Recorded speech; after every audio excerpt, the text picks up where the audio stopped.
Hi everyone, today we're going to be looking at action research in this online lecture and get us ready for some applied use of the ideas in the tutorial. So action research is a very practical orientation towards curriculum design and particularly development, so it improves over time. So the whole idea with action research is that constant, ongoing and systematic improvement in what we're offering to students. So let's begin with what we're going to look at. So we're going to look at the Learning Outcome 2 about identifying issues with courses and devising, implementing and evaluating solutions, because action research very much unearths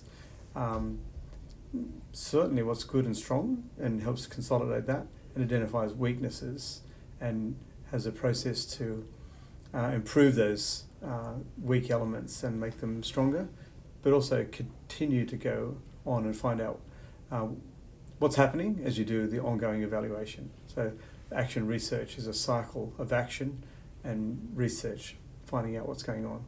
So it's research for the sake of action. So what we'll do today in this lecture is consider the role of problem identification for curriculum development. We'll use the skills of action research for curriculum improvement, especially when we get to the tutorial, and relate action research to the learning issue that you've identified for assignment 4. So whether that issue is to do with the problems of the article in English language learning, or it's to do with particular difficulties of a musical instrument for young students. What issue you've found, you can think of it from the perspective of action research to improve the way you're approaching teaching around that issue. So it's good to situate action research from the perspective of all education research methodologies. So very simple overview of that is we have action research on the left and experimental research on the right. And experimental research is where you have, for example, randomized controlled trials, and you have researchers coming in to have very specific and prescribed set elements. Between action research and experimental research, you have other methodologies that are somewhere along that whole spectrum, participant observation, mixed methods, or quasi-experimental, that move from the action research side through to the experimental research side. So action research is minimally controlled, or contrived. It's what teachers do, and they don't have additional resources or additional people in the classroom.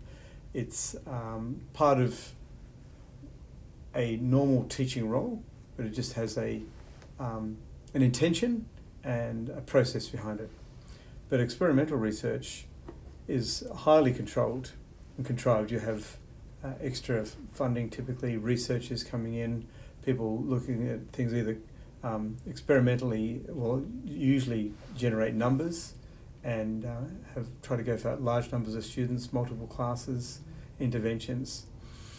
And so one of the advantages for action research for us is it's within our powers of teachers to have an influence on the curriculum, whereas experimental research, we can learn from it. It's hard to be directly engaging in it. So there is a continuum from those things with the other methodologies fitting on that. So action research is very natural to the classroom, maximally naturalistic.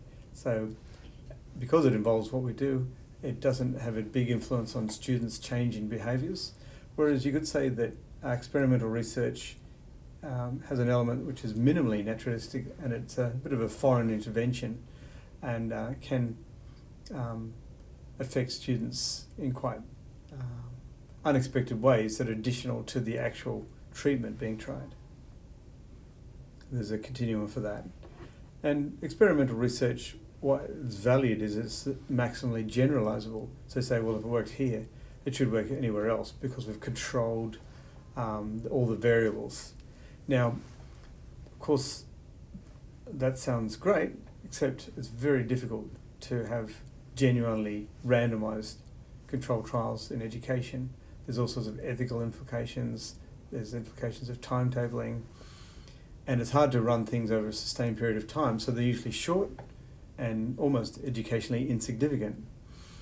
So in the search for generalizability, we can lose quite a lot in reality, and things in education tend to be more quasi-experimental, one back down the line, or mixed methods, qualitative and quantitative approaches, and then things get much more complex in all the variables and what they're confounding.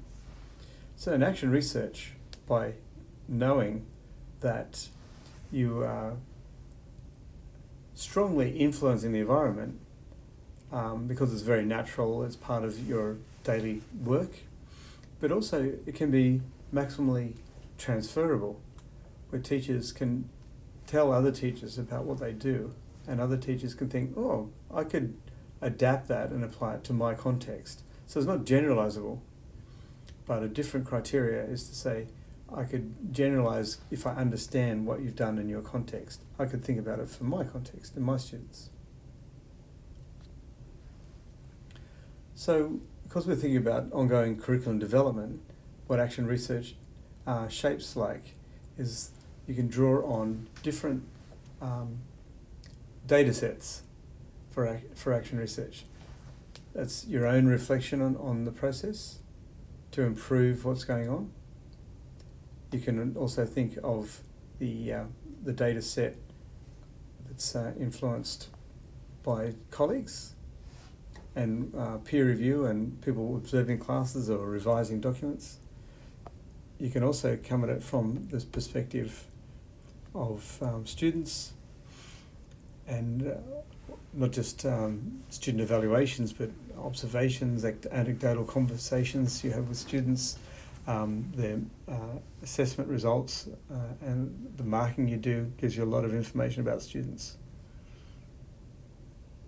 And finally, the last one is going to be concepts or literature. So models like Bloom's taxonomy or MELT that we've been using, or any number of the models that you've used, like in your assignment 2 and 3, could be concepts like flipped classroom design, could be evaluation frameworks. All those things influence and forms of perspective on our curriculum in the classroom. And this is 4 sides of a square pyramid, but all square pyramids actually have a hidden 5th side. It's on the bottom, it's not revealed, but it's foundational. And if you pull all these data sets together, then you can hold them all in place, make them secure and sound and beautiful with a firm foundation of action research. And really, that's drawing the whole pyramid together to be a way, an approach of looking at things from all these different angles, students, colleagues, concepts, literature, and your own self-reflection, to provide you with information, data, to make decisions on how to improve your curriculum. And also how to identify problems so that you can begin to think about how to improve. So these are the 5 different surfaces we're going to think about for action research, with its square base and the other triangles. So if we're thinking about real teaching and curriculum, if you've got a teaching problem, and a problem with teaching is that the status of a problem is not the same as in research. In research, having a problem is right at the heart of the investigative process. It's the compound of generative questions around which all creative and productive activity revolves, meaning that if you've got a problem, you think, there's something strange here, I can research that. So it's exciting. But the same is not the case. You know, when it's teaching, a problem is something you don't want to have. And if you have one, you should probably want to fix it and maybe even hide it and not tell people. So there's quite a different status. what we're saying here is that we want to not hide the problem, unearth it, bring it to the surface, and make it visible, and start to deal with it in very thorough curriculum improving ways. We want to action research it. So the Pentagon we've used for curriculum design brainstorm, or curriculum brainstorm Pentagon. That shape was actually developed first by engineering students, this Pentagon within a Pentagon. And in fact, they designed it as the problem-solving Pentagon. And they put at the center problem definition and specification. And as you know, we have used this shape, but we've kept the more general idea where at the center is to embark and clarify. And there's many ways of doing that. For action research, it is often problem identification. So first, what I mean by action research is where teachers, such as you and me, intentionally enhance the conditions for learning through spirals of action and improvement in contexts for which they have direct responsibility. So what that means is we're actually purposefully making better situations for learning with a whole cycles of action and improvement. But particularly where we're in charge, we have responsibility. At a class, we teach, or a course we coordinate, or a program we direct. Where we have direct responsibility, that's in the realm of action research, because it's going to improve the learning for something we have control over, to some extent. So if you reframe the more general model of MELT, Models of Engaged Learning and Teaching, we could call it an action research Pentagon. In addition to the curriculum brainstorm Pentagon, we have used it as before. So let's unpack that particular framework. So as a curriculum action research, CARP, what we're really thinking about is revisiting the same skills for the action research, but what we're trying to do is apply it in different contexts with increasing degree and conceptual demand, so that what that looks like is for the students under our care and for us as action researchers.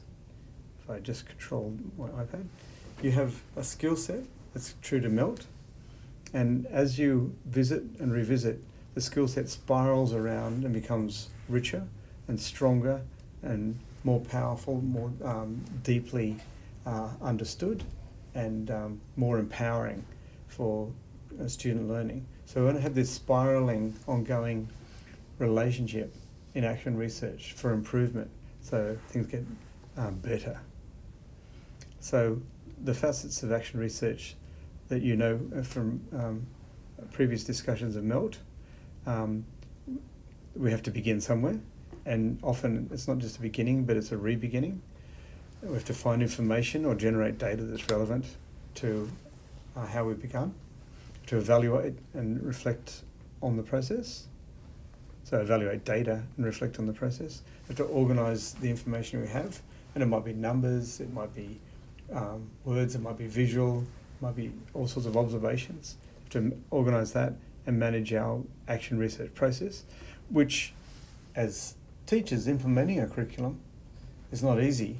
There's a lot of time pressures, and you probably don't want to focus on too much more than one course at a time.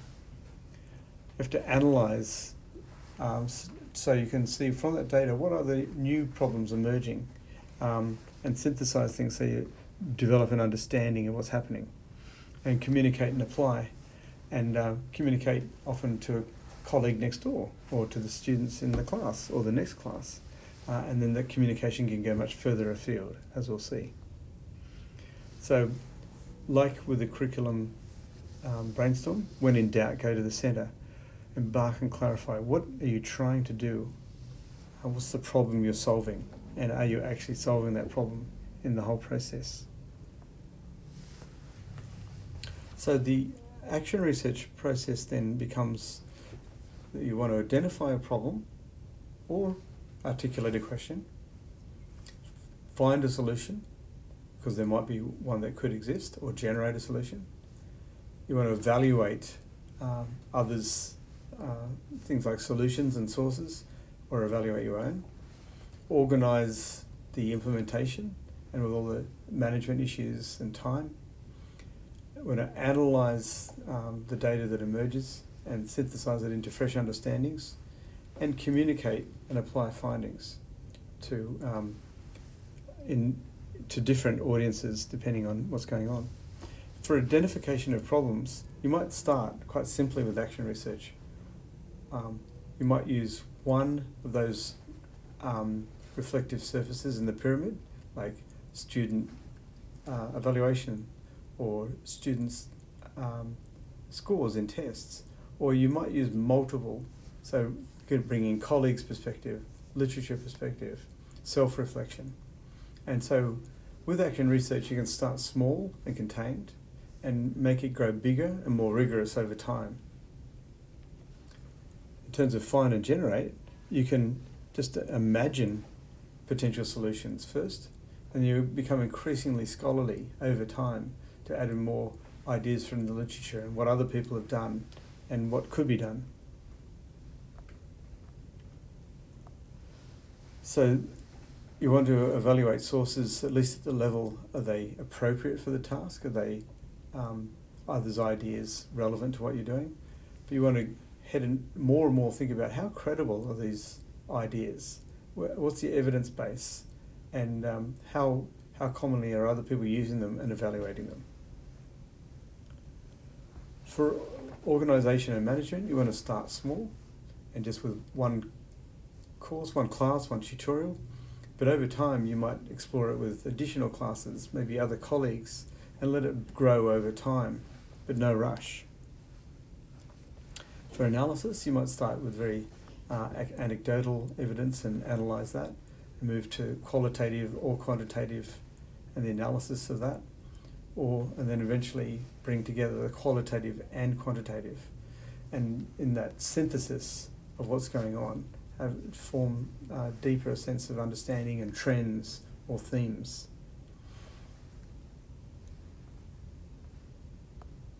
And then to communicate your findings, starting, as I said, to a class, but then you might go beyond the class to colleagues, to school, and you might even start to present at educational conferences. And that's something you can work towards, but no rush. You can build up the growth of things in action research over time.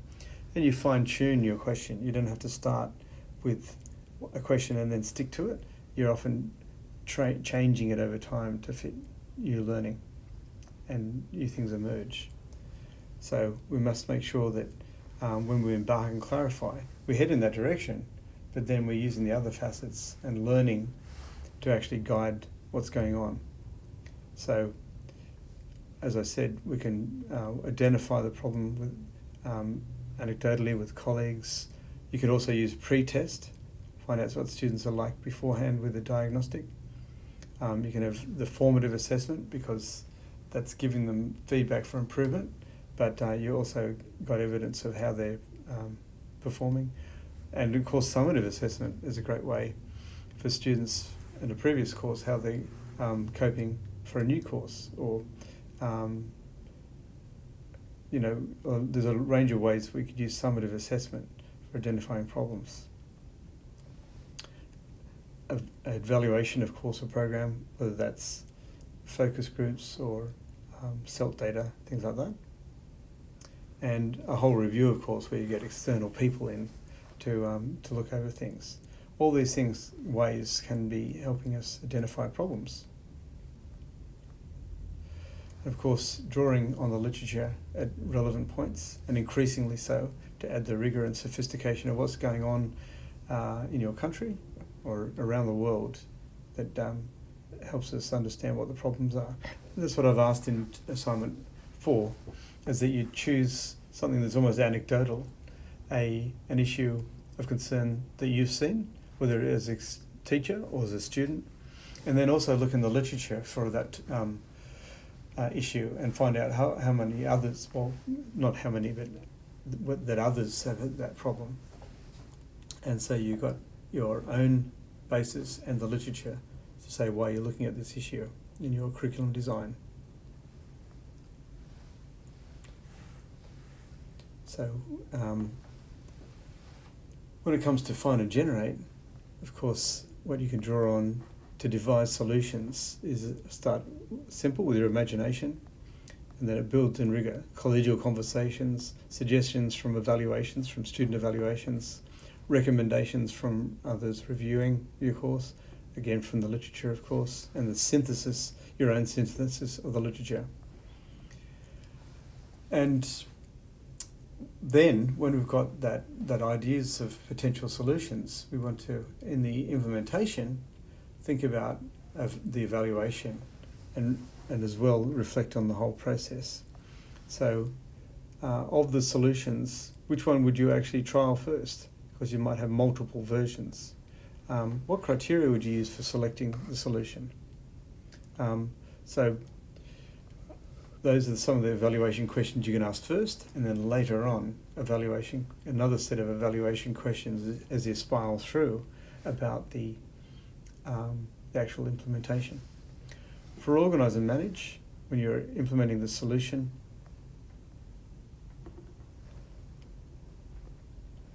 so you start off small, maybe just if you've got a lot of tutorials, one out of the 8, or if you've got 5 year 4 classes, just your class, and then you can increase over time.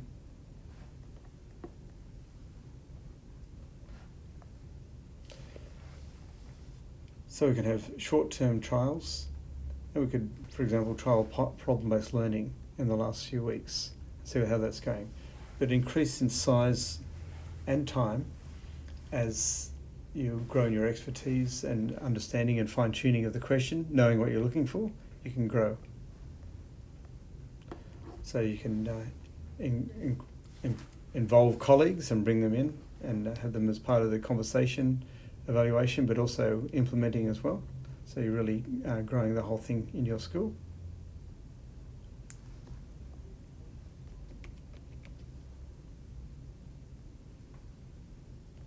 Sorry about the slowness here. And then, of course, you can go broader to thinking outside of that, and at conferences, presenting and getting feedback on ideas, things like that. Then that's where you need to really think about evaluation heavily again.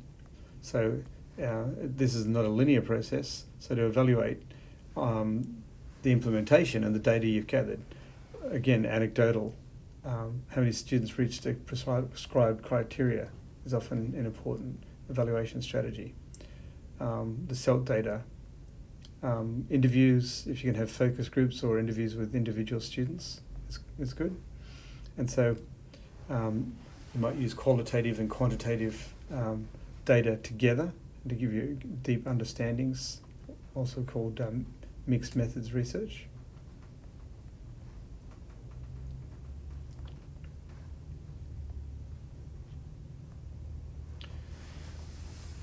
And then into the analysis and synthesis, where you really want to make sense of all that's going on and all the themes and all the trends that are happening.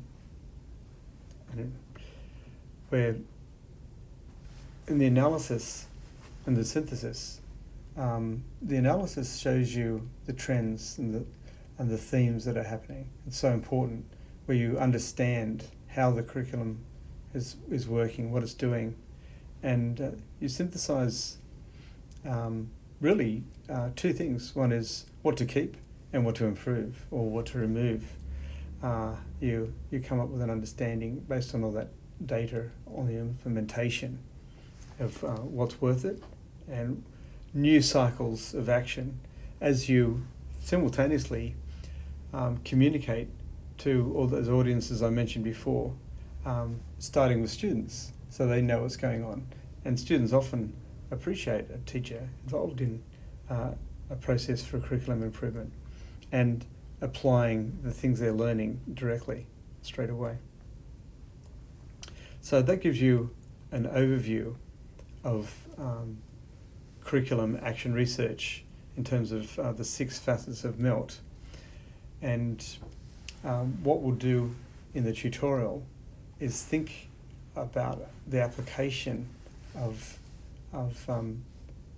curriculum action research for your curriculum. So what does it mean in the context, yes, of your assignment 4, but of your teaching more broadly? We'll put those things into action, and of course that will be in the online environment. So I look forward to seeing you next week in Zoom again. Okay, so we'll until next week, we'll see you then.